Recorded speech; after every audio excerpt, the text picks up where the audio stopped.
توی زندگی هممون اتفاق عجیب و غریبی میفته که شاید نبینیمش و نفهمیم. شاید شما هم یه روزی از کنار یه پورتال زمان رد شده باشید اما نفهمیده باشید. Across from me over here is the actual roadway into Mel's Hole. Don't go up that road. Up there a ways is a fence. But you get across that fence, you're in a deep bunch of trouble. It might be that you simply disappear. یه آدمی به اسم مل واترز اون طرف واشنگتن یه زمینی میخره. یه چاله توی این زمینی که شبیه چاهه، ولی در واقع چاه نیست. Mystery buried deep in the hills of eastern Washington keeps resurfacing, a bottomless pit said to be a pathway to the paranormal. صاحبای قبلی زمین قبل از مل از این چاله به عنوان زباله‌دونی استفاده میکردن. همسایه‌هاش هم همینطور. مثلا آشغال، وسایل خراب، لاستیکای کهنه. بعد از یه مدت مل کنجکاو میشه که پس چرا این چاله هیچ وقت پر نمیشه و بعدش اتفاقای خیلی عجیبی راجع به چاله میافته. سگای ملز هیچ وقت نزدیک این چاله نمیشدن و رادیوش هم نزدیک چاله سیگنالای عجیب میگرفت. این چاه یه پورتال به جهان نامعلوم بود. دقیقا مثل سریال دارک اما واقعیش. Honey, don't go up that damn driveway.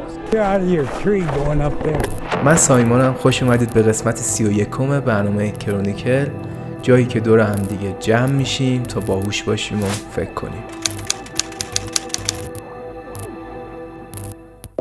منابع ویدیو توی کپشن نوشته شده که از اعتبارش خیالتون راحت باشه و این ماجرا هم توی برنامه رادیویی آمریکایی به گوش مردم جهان رسیده. چاله عجیب و غریب مل حدود 3.5 متر قطر داره و یه دیوار سنگی دورشه که تقریباً 4.5 متر عمقشه. البته فکر میکردن بعد این عمق در واقع چاله توی تاریکی ادامه پیدا میکنه و نامحدوده. اینو از اینجا فهمیدن که نه تنها ملز و خانومش بلکه کل همسایه ها هرچی میریخن توی این چاله هیچ وقت پر نمیشد. اونا چند ساله که این کارو میکنن، حتی قبل از اینکه مل به اونجا بیاد و این زمینو بخره. همسایه های مل میگن که چاله همیشه اینجا بوده. حالا سوال اینه چرا صدای خوردن وسایل، یعنی برخورد وسایل به ته چاه هیچ وقت نمیاد؟ مل بعد از همه این اتفاقات تصمیم میگیره که عمق این چاه رو اندازه بگیره.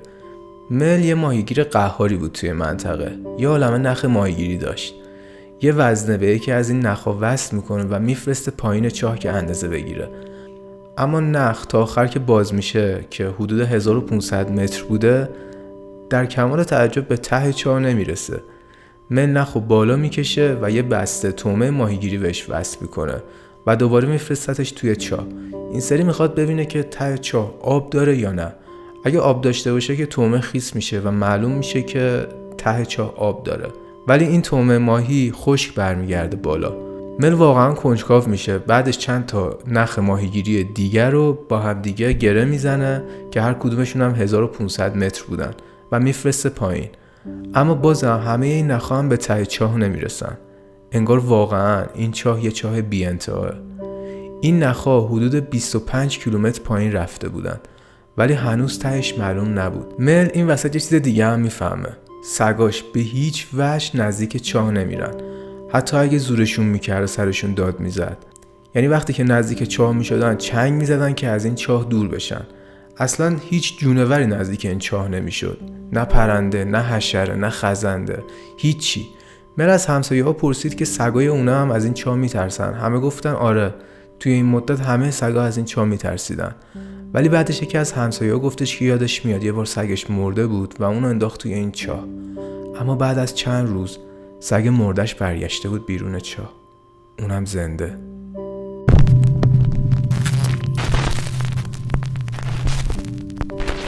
در واقع چند روز بعد از اینکه همسایه مل سگ مردش رو انداخته بود توی این چاه، همسایه سگو دیده بود که داره توی جنگل نزدیک خونه‌شون میدوه.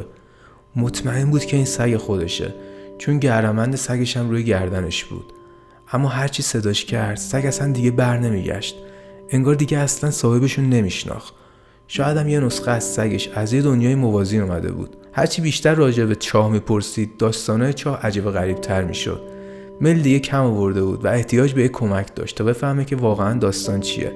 سال 1997 بود و فقط یه جا وجود داشتش که بشه راجع به چیزای عجیب و غریب حرف بزنی و جدی گرفته بشی. اگه بقیه ویدیوهای این کانال رو دیده باشید میدونید که اون یه جایی نیستش بجز برنامه رادیویی آمریکایی ساحل به ساحل یا کاست تو کاست با مجریگری آرت بل. این برنامه یه برنامه رادیویی پرطرفدار بود که توی کل دنیا پخش میشد و 10 میلیون شنونده داشت. اگه کسی میتونست به مل کمک کنه قطعاً آرت بل بود، چون برنامهش مخاطبای زیادی داشت. مل 21 فوریه سال 1997 یه پیام برای آرت بل میفرسته و آرت بل باهاش تماس میگیره و از اون به بعد چاله عجیب و غریب مل طی چند تا برنامه رادیویی حسابی معروف میشه. مل کم کم جزئیات بیشتری از این چاله تعریف میکنه، اما این شهرت مثل هر شهرت دیگه‌ای یه تأثیر خوب داشت و یه تأثیر بد. تأثیر خوبش این بودش که مل به آدمای سرتاسر دنیا اینو گفت و کلی پیشنهادهای خوب گرفت، مثلا اینکه بهش گفتن با لیزر یا رادار عمق چاه اندازه بگیره. اما تأثیر بعدش این بود که حالا کلی آدم توی دنیا از این چاه خبر داشتن و با سرنخایی که مل توی رادیو میداد میشد حد زدش که این چاه کجاست. After the show on Friday night, I went out there and noticed there were some helicopter activity around the property. There was further helicopter activity the next day. And so I figured that clearly somebody out there listens to your program. با اینکه مل آدرس دقیق رو نمیداد، روز بعد از یکی از برنامه‌های رادیویی مل به چاه برمیگرده و یه صحنه عجیب میبینه. دهنه چاه بسته شده بود و پلم شده بود. ارتش آمریکا میخواست خودش تنهایی راجع به این چاه تحقیق کنه.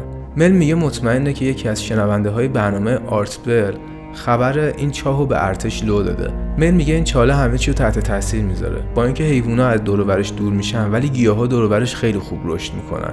فرکانس رادیو هم نزدیک چاه کلا قاطی میکنه. هر وقت مل رادیو رو نزدیک چاه میبره، سریال پر از خشخش میشه و صدای عجیب غریب، امواج رادیویی میگیره که از یه منطقه دیگه است که معلوم نیست کجاست. اما یکی از این روزا رادیو شروع کرده بود به آهنگای قدیمی پخش کردن. مل میخواستش که کانال رادیویی رو عوض کنه که یهو صدای بازی بیسبال میاد. خب شاید فکر کنید که خیلی طبیعیه که صدای بازی بیسبال بیاد، ولی میفهمه که این برنامه رادیویی مال سال 1967، یعنی 30 سال پیش.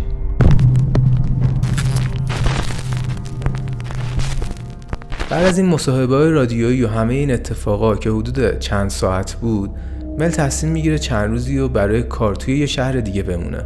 ولی وقتی برمیگرده میبینه که راه ورودی به چاله هم با نیروهای مسلح نظامی مسدود شده و اونجا دیگه پر از ماشین‌های سنگین و نیروهای نظامیه.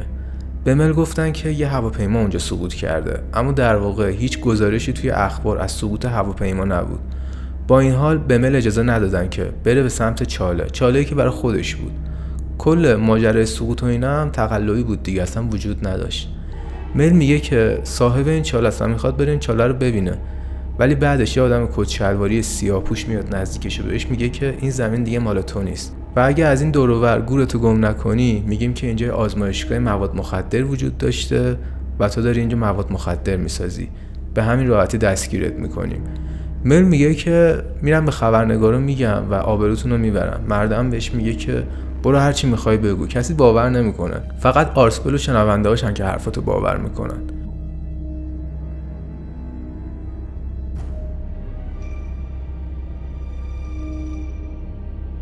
Maybe my audience is not aware, but a television crew went up to Ellensburg after we did the last program and researched this.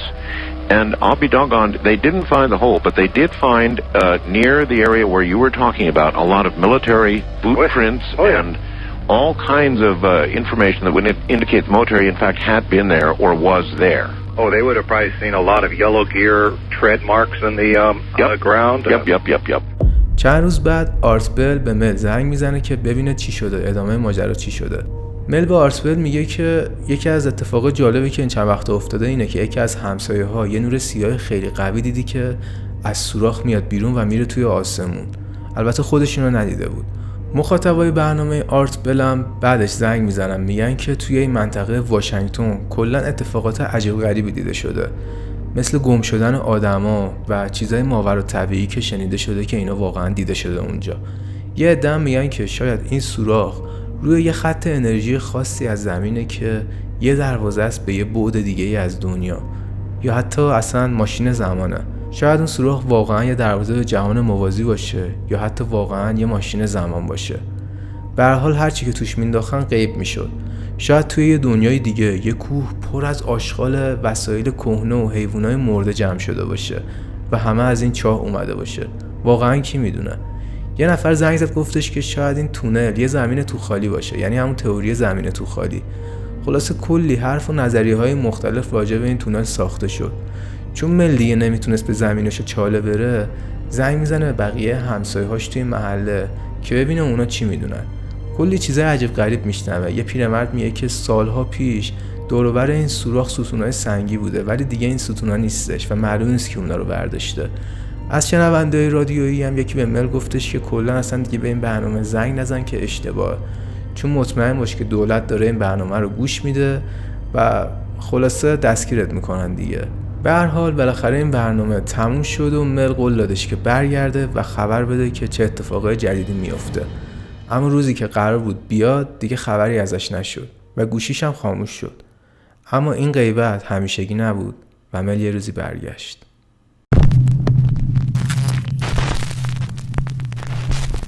بعد از 3 سال نبودن و غیبت داشتن مل دوباره برمیگرده و پیداش میشه توی این برنامه و میگه بهش پیشنهاد دادن توی این مدت که $3 میلیون در سال بهش میدن که این زمین رو بده به دولت و بفروشه به دولت، ولی یه شرطی براش میذارن که دیگه هیچ حرفی نزنه و از کشورم کلا بره و دیگه هم برنگرده. ملم قبول میکنه و 2 سال تو استرالیا میمونه، اما در نهایت دلش برای خانواده‌اش تنگ میشه و برمیگرده آمریکا.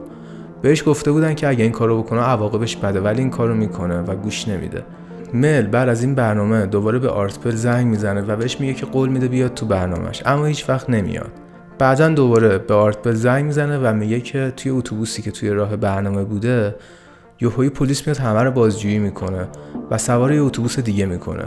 بعدش دیگه هیچی یادش نمیاد و فقط یادش میاد که یهویی بیهوش میشه و توی کوچه سان فرانسیسکو بعد از 12 روز به هوش میاد. کیف پول و کلیداش همه گم شده بودن و بازوش هم درد میکرد. جای سوزن و چسب سرم هم روی بازوش میبینه. مزه خونم توی دهنش حس میکرده و میفهمه 2 تا از دندونه عقبش هم کندن و دیگه نیست. مل دیگه هیچ وقت نمیتونه برگرده به زمینش، چون توی همه این مدت به جرم ساخت و ساز غیر قانونی مثل ساخت تیر برق و چاه فاضلاب و آسفالت و اینا ازش شکایت کرده بودن. البته اینا رو خودش نساخته بود، براش پاپوش درست کرده بودن. زمین تو این 2 سالی که اون استرالیا بود دست دولت بود. مل به معنی واقعی کلمه هرچی که داشت و باخته بود. این سری 1-2 روز بعد از زنگ زدن به برنامه آرتپل حتی حساب بانکیش هم خالی میشه. ولی حالا دیگه آرتپل ولکن نیست. یه گروه فیلمبرداری توی این منطقه میفرسته تا برن دنبال چاله، ولی گروه چاله رو پیدا نمیکنه. به جاش کلی نشونه از فعالیت‌های نظامی و چیزای مشکوکی دیدن که حتی اون منطقه هم پرواز ممنوع شده بود. اینو بهتون بگم که آرتپل همیشه توی برنامه‌هاش چون تلفن خصوصی حرف میزد با مشتریاش، آدرس دقیق همه مکان‌های عجیب غریبو داشت. حتی یه نقشه قدیمی که گوگل ارث قدیمی‌ها بود به اسم ترا سرور که مال قبل از به وجود اومدن گوگل ارث بود، نشون میداد که کل اون منطقه سیاه شده و این واقعا مشکوک بود. بعضیا زنگ میزنن به برنامه آرتپل میگن که خودشون قسمت سیاه رو روی نقشه پیدا کرده بود و داره دروغ میگه که زمینش اونجا بوده. ولی مشکل اینه که ترا سرور در واقع 6 ماه بعد از اولین تماس مل را افتاده بود، پس نمیتونست که مل از این نقشه خبر داشته باشه. اما بعد از همه اینا دوباره شانس به مل رو میکنه. یه گروه بومی آمریکایی بهش زنگ میزنن و ازش میخوان که بره به نوادا تا بهشون کمک کنه، چون اونا هم یه حفره بی انتهای دیگه پیدا کرده بودن.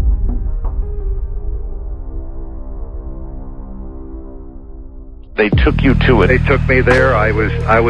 I did not go all the way up to the hole, but there was conversations between the Native Americans and the Basque and blah blah blah. And they basically agreed that everything was as it should be. That I wasn't from CNN or the FBI or CIA or whatever. Right. And so I went there and I got to see the hole. Now, All right. What's there? حفره دوم توی زمینی بود که بسکا ازش استفاده میکردن. بسکا یا بسکا که اسمشو براتون اینجا مینویسم یه گروه محلی هن که از یه منطقه کوچیک بین فرانسه و اسپانیا اواسط 1800 میلادی چند تا منطقه توی آمریکا رو انتخاب میکنن. یکی از این منطقه نوادا بود. اونا از این زمین برای چروندن گوسفندا و از این کارهای مزرعی استفاده میکردن. به مل گفتن این سوراخ از وقتی که اجدادشون اونجا بودن وجود داشته، یعنی حدود 200 ساله که اونجاست. اونجا رو کاملا مقدس میدونستن. این حفره کاملا گرم بود، در حدی که میشد گرماشو دور و برش حس کرد. مل یه وسیله رو میندازه توی این حفره که تستش کنه و میبینه که دوباره مثل حفره خودش هیچ صدایی ازش نمیاد. مل و بسکا شروع میکنن به آزمایش کردن روی این و یه سطل یخو با تناب حدود 300 متر میفرستن پایین. جالب اینجاست که یخ توی سطل آب نشد.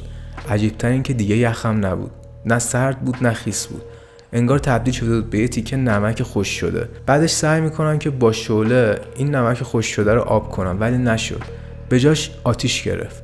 چند بار دیگه هم یخ فرستادن پایین.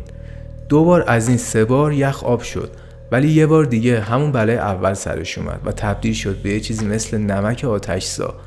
بعد همه این آزمایش‌های عجیب و غریب، یه نفر از بسکا که خیلی شجاع بود میگه که خودش میخواد شخصا بره پایین ببینه چیه. همه بهش میگن که این کارو نکن، دیوونگی محض و اینا، و بالاخره راضیش میکنن که نره. اما بجاش تصمیم میگیرن که یه گوسفند بفرستن پایین. گوسفندم مثل بقیه حیوانات دیگه نمیخواست بره توی سوراخ. هرچی نزدیکتر میشد بیشتر پاهاشو میکشید رو زمین و لگد میزد که فرار کنه. گوسفندو میکنن توی یه دونه قفس و قفسو با تناب 300 متر میفرستن پایین. قفس همینجوری که میرفت پایین میلرزید، اما یهو یه لرزش عجیب کرد و دیگه تکون نخوردش. گوسفند واقعا معلوم نبود چی شده بود. نیم ساعت قفسو همونجا نگه میدارن و میکشن بالا. گوسفند مرده بود ولی هیچ ظاهری از جراحت یا مریضی نداشت. بسکا گوسفند سریع کالبد شکافی میکنن چون استاد این کار بودن. گوسفند رو باز کردن و اول دیدن انگار از تو پخته شده. تو شکمش یه توده خیلی بزرگ بود که مل گفتش یه توموره. اما یه دفعه تومور تکون خوردش و همه وحشت کردن. تومور رو بریدن و توش یه چیزی بود شبیه یه دونه بچه فوک دریایی. یه بند ناف هم به این تومور وصل بود. موجود واقعا شبیه بچه فوک بود ولی چشاش شبیه آدم بود. مل حس کردش که موجود دوست داره برگرده تو سوراخ و برش داشت و گذاشتش لب این حفره. این موجود عجیب غریب لیز خورد و یه مایه‌ای روش بودش که میگم بوی اوزون میداد. راستش خودم هم نمیدونم بوی اوزون چجوریه. اما 2 ساعت بعد این موجود بهشون یه نگاهی میکنه و میپره توی سوراخ. دیگه اینجاش واقعا عجیبه. قبل از این اتفاق به مل گفته بودن که سرطان مریش خیلی پیشرفته شده و 6 ماه دیگه هم میمیره.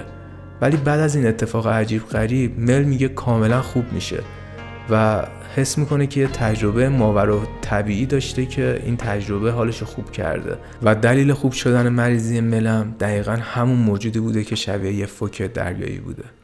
اما وسط این ماجرا برنامه رادیویی یه دفعه تموم میشه و همه آدمای دنیا 10 میلیون شنونده توی کف میمونن که چی میشه. اما این انتظار فقط چند ماه ادامه داشت. بعد دوباره مل برمیگرده.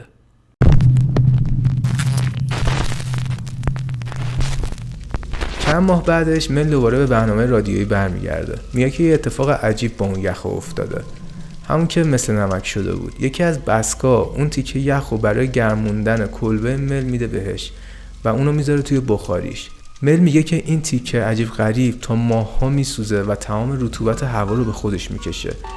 یعنی تمام مثلا بخاری که مثلا از کتری در میومده رو میکشیده تو خودش. مل مدام تشنش میشده و پوستش هم خشک شده بوده. اما یه روز این بخاری توی کف کلبه شروع میکنه به ترکیدن و زمین زیرش میریزه و بخاری میره تو، ولی هنوز گرم بوده. چند هفته بعد مل از خونه میره بیرون، ولی وقتی برمیگرده میبینه که این دفعه کل کلبش ریخته و با خاک یکسان شده و یه مدت بعد از این میره پیش داداشش زندگی میکنه. یه ماه بعد دوباره برمیگرده به کلبه و میبینه که حفره بخاری الان 1.5 متر رفته زیر زمین و سوراخی که بخاری درست کرده انگار یه دونه حفره جدید بی انتهاست، همون جوری که حفره قبلی بوده. خود بخاری انقدر رفته بود توی زمین سنگین بود که مل نمیتونست بکشتش بالا. برای همین یه جرثقیل میارن و اون بخاری رو میکشن بالا. جالبه بهتون بگم که توی همین هولوش بودش که بسکا دوباره پیداشون میشه و میگن که اون فوک جادویی باشون از طریق رادیو حرف میزنه و حتی بهشون سرم میزنه هر چند وقت که بار. اونا فکر میکنن با یه سیستم عجیب و غریب که یه زبونیه که اونا بازم فکر میکنن که میفهمن داره باشون ارتباط برقرار میکنه. اون موجودیه که اون یخی که پیدا کردن خیلی چیز خطرناکیه و نباید توی دست آدمای اشتباه بیفته وگرنه باعث نابودی کل کره زمین میشه. آرتبل همینجا از بل میپرسه که وایسا، از این صحبتایی که داری میگی صدای ضبط شده هم داری؟ بل میگه که آره دارم. بسکا همه چیزا رو ضبط کردن و آرتبل بالاخره مل رو راضی میکنه که دوباره بیاد به این برنامه رادیویی، اما این دفعه قول بده که همه چی رو با خودش بیاره. عکس‌ها، صداهای ضبط شده، فیلم‌ها و هر چیزی که گیرش میاد. مل قبول میکنه که برگرده نوادا و همه مدرک‌ها رو جمع کنه که دوباره بیاد به این برنامه. اما بعد از خدافظی دیگه هیچ وقت از مل خبری نشد و دیگه هم پیداش نشد. تماسه آرتبل رو جواب نداد، خطش قطع شد و بعد از 5 سال این داستان بالاخره تموم میشه با کلی سوالای بی جواب.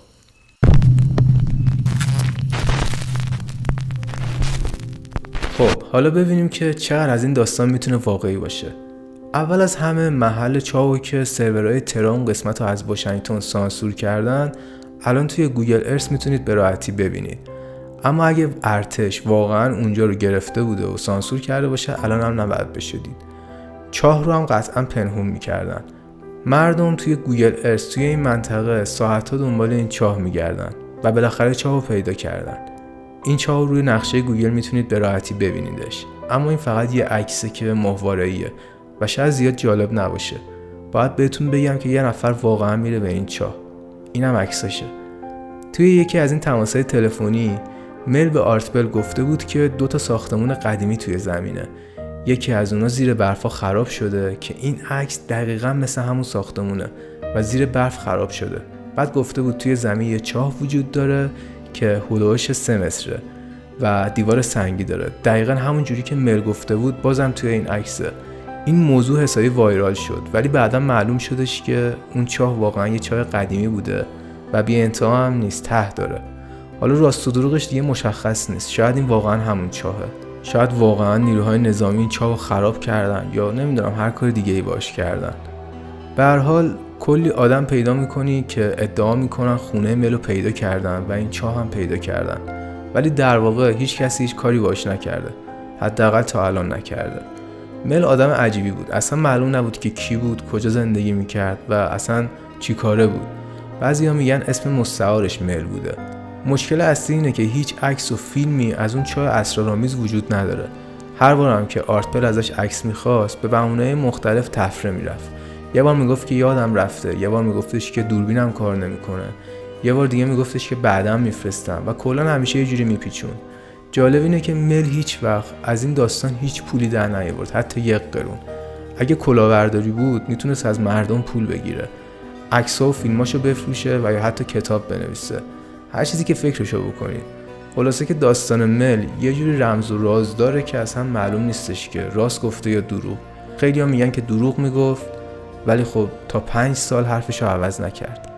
از نظر علمی هم یه چاه با انقدر عمق اصلا ممکن نیست، ولی خب شاید یه راهی به دنیای موازی باشه دیگه، کی میدونه، شاید چیز عجیبی روی زمین باشه. داستان مل خیلی جالبه و خیلی هم باورش کردن، ولی من حقیقتا نمیتونم راست و دروغشو بفهمم. اگه شما کمکم کنید و توی کامنت ها بهم بگید خیلی خوشحال میشم. مرسی که این ویدیو رو نگاه کردید. تا برنامه بعدی، شبتون بخیر.